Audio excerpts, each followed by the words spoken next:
І першою темою ми будемо говорити про найманців, які воюють. Speak about mercenaries that fight on the side of terrorists in the east of Ukraine in Donetsk and Luhansk regions. We'll discuss that with the General Major Oleksandr Rozmazi, and he represents the General Staff of Armed Forces of Ukraine.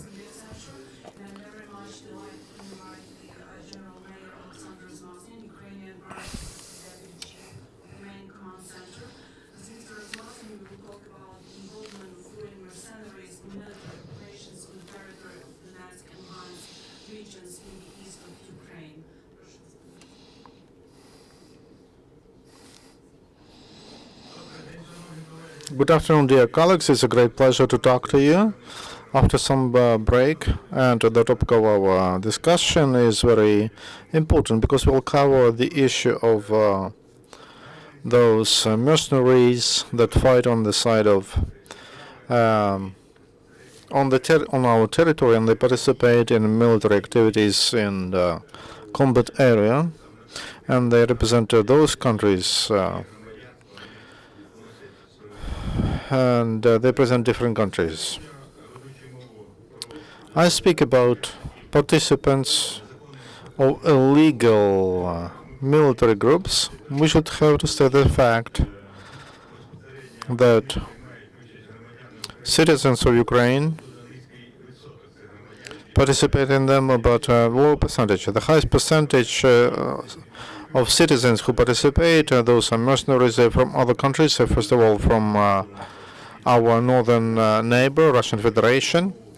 And if we speak about nationalities and that fight in Donbas, all nations who live in Russia, and all ethnic groups, because the system is very simple of hiring military men of Russian armed forces. They are relieved, dismissed, and they sign a contract to do some activities as a part of those military groups, and they are sent to the territory of our state. If to speak about numbers, at present in Donbas region, around 32,400 people. Among them, 10,000, those are military men from armed forces of Russian Federation. All the rest are representatives of so-called illegal military groups. And preparing for this conversation, for this briefing, I wanted to give you some examples. And that's about participants of so-called illegal formations and present on the territory of our country. I will give you I will show you some pictures.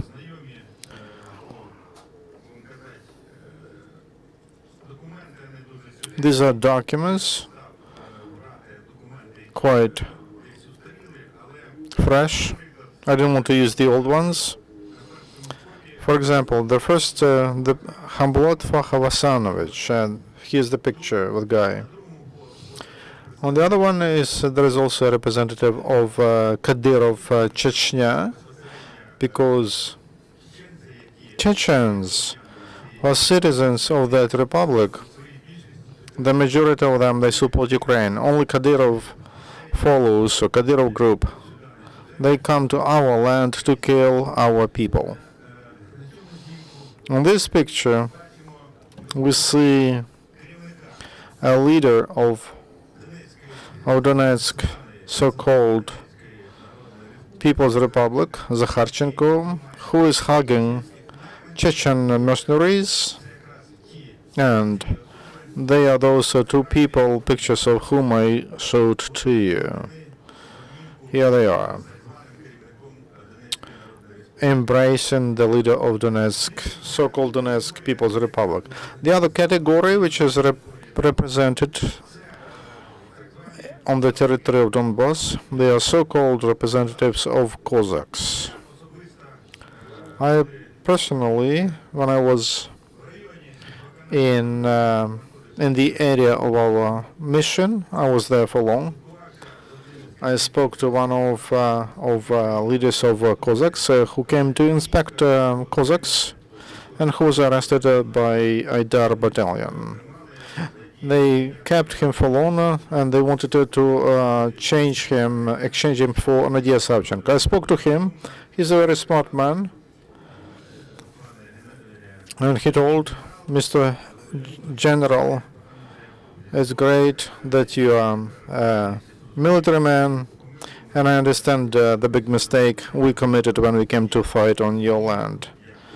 And if I am relieved, in my release, I will go to the meeting of our leaders and I will tell them that this is a mistake, because we are Christians, we should not fight against Christians, especially on this sacred land from which Christianity came. That's why here's one more picture for you of Cossacks representatives. Represent different Cossack groups of Cossacks, Donetsk, Zabalkaysk, etc. Here's Volga Cossack representatives. Here's our heroes. They are looting. They are famous for looting. Cossacks are famous in Donetsk because they are looters of the highest rank. That's clear. I wanted to say that not all people who come to our country agree that they are sent. Here's a telegram I'll read it for you. I received it recently from relatives of a contracted sailor. His mother's writer. My son Zhiltsov Nikita, after the service, he signed a contract and he was sent to Baltisk and as a part of Navy. And his brigade was sent to Military to participate in military activities in Ukraine. I and my say are against that, and please help my son to get retired and help him to stop the contract agreement. She sent that representative to the representative on human rights, Ponomarev. It's a proof that on our territory there are Russian mercenaries, and this is a memorial which was installed in one of the military units on Russian Federation, and where it says there are names of those who were fighting and who died on the territory of Ukraine.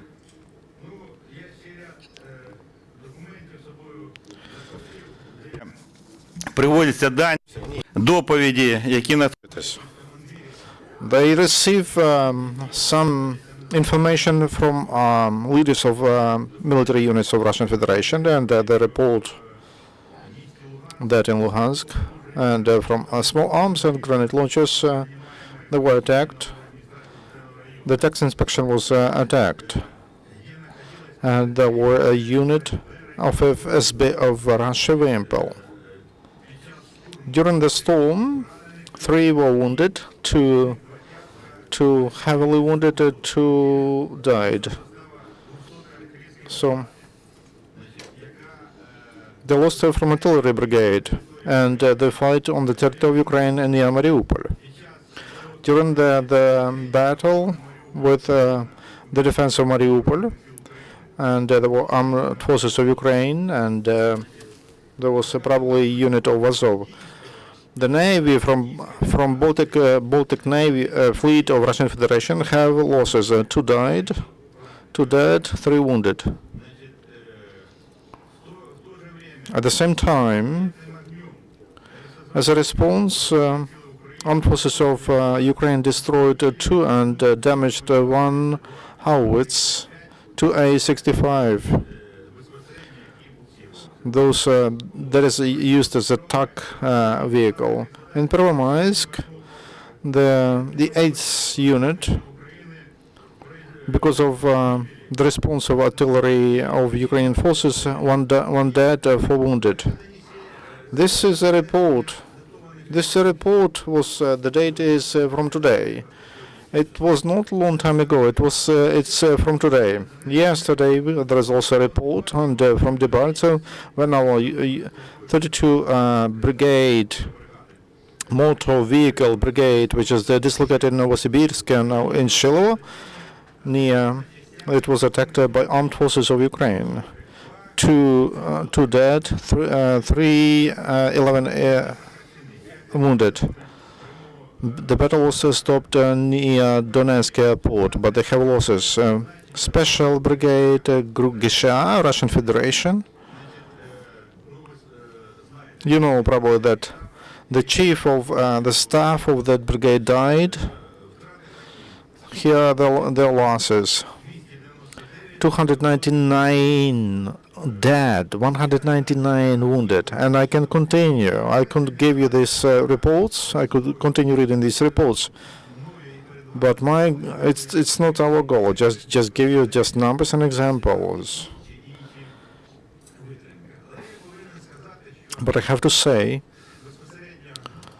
that walking in the area of the battles, I saw representatives, not only citizens of Russian Federation, but also I saw a citizen of Israel, and he told, I came to make some money, and I read in internet that there's such a chance. He is near Debaltsevo, a commander of Serbian unit of Ivan Shevich, Bratislav Žižković was arrested, and this Mr. Bratislav, together with his friends or other guys from Serbia, they are on this picture. There are representatives also from Spain, volunteers from Spain, from Italy, and here's a picture of those who arrived from Spain and from Italy. Here are 3 men. Here's our so-called volunteers, but they are mercenaries, and they're called wild geese, and they are from Brazil. Here on the picture they are. I have a picture, and here we have guys from France, Italy. I am Michel, Victor, and Nicola. Victor von Salanta, Michel Takahashi, Nikola Petrovich. Here they are. They are arrested. Here they are real people. It's not, I don't invent, I don't make up. These are bandits who fight on our land. A mercenary from Widon, from Serbia, and his nickname's Daki. Here's once again, I will repeat myself. Rafael Lusvarhi, a policeman from Brazil, once was a former policeman, and he's fighting on our land. So, just for your understanding, unfortunately, there are people who sympathize our country, and there are people who came to provide assistance to us, and from the US, from France, they fight on our side, and Russian citizens, there are officers, Russian officers, and there are officers, they ask not to make their names public because their families are in Russia. There are soldiers who refused to fight in Ukraine, Russian, and they joined our armed forces. So there are people who are not indifferent and who disagree with the policy of the leadership of Russia. Here, you. So there are questions, Carlos. You're welcome. The first row. Military TV, Katerina Litvinchuk. Please tell me about legal grounds for participation of foreign citizens in Ukrainian army. So our legal grounds are mostly limited to what our president said when he made his speech at the beginning of parliament work, and he said all foreigners who came here to fight, all of them are volunteers. No citizen of the other country is not Ukrainian military. He doesn't serve in Ukrainian regular army or internal affairs battalions. All of them are volunteers. All those who fight in our volunteers battalions who want to take Ukrainian citizenship, they are all welcome, and one of them was a FSB officer from Russia, as all our military men. ICTV channel, please help us to sort out the situation if you are competent enough. Since March, the military people who has been living in the hostels, when they leave to serve in a tour, when they participate in military actions, their families has to pay awful, fantastic bills for their housing. Unfortunately, yes, such situation happens. Not all the heads of the companies, of the utility companies, and those who own the residential sites understand that one of the persons, the person who actually is a breadwinner, have to go to war to fight. Unfortunately, we have quite a number of such cases. And we come across the situation which we often come across in the Soviet Union, when people who fought in Afghanistan were said that it's not our fault, we didn't send you there, so it's up to you to sort out your problems. And we hope, but we have quite a number of the leaders, managers, owners, landlords who understand the situation and do their best to assist them. Are there any mechanisms to regulate? We have already defined by the regulation mechanism. They are defined in the bylaws by Cabinet of Ministers, and those documents are registered properly, and they are legal, so to say, enough to follow them. Unfortunately, not all the local authorities and not all the heads of the local enterprises follow them, and unfortunately they are not always very attentive to that. Are there any questions? Yes, please. 1+1 TV channel, we have an information that some Russian military divisions are being withdrawn from Ukraine. In particular, Donbas special troops are being removed from Ukraine. Do you have any information like that? What should I say? That Ukrainians, that Russians often remove their troops, their divisions. Well, the latest information that we have is about the special troops from Armavir and about the special troops from Krasnodar area.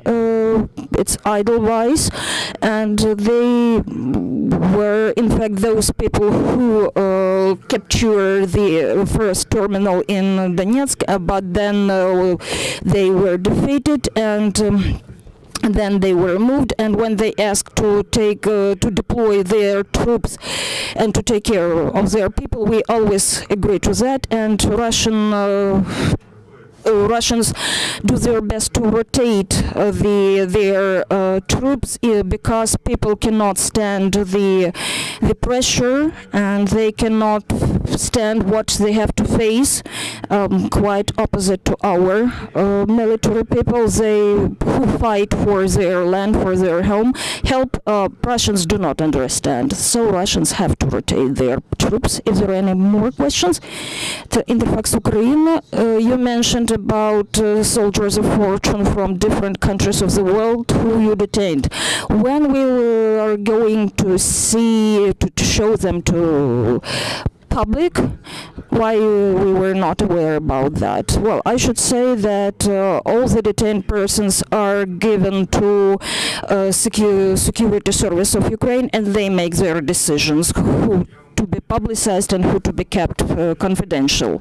I showed you the detained people detained by the military force, but they are not military force are not doing certain things. We do not keep them. We give them to appropriate agencies, and you saw the pictures which were taken by the, so to say, competent services, and they're working.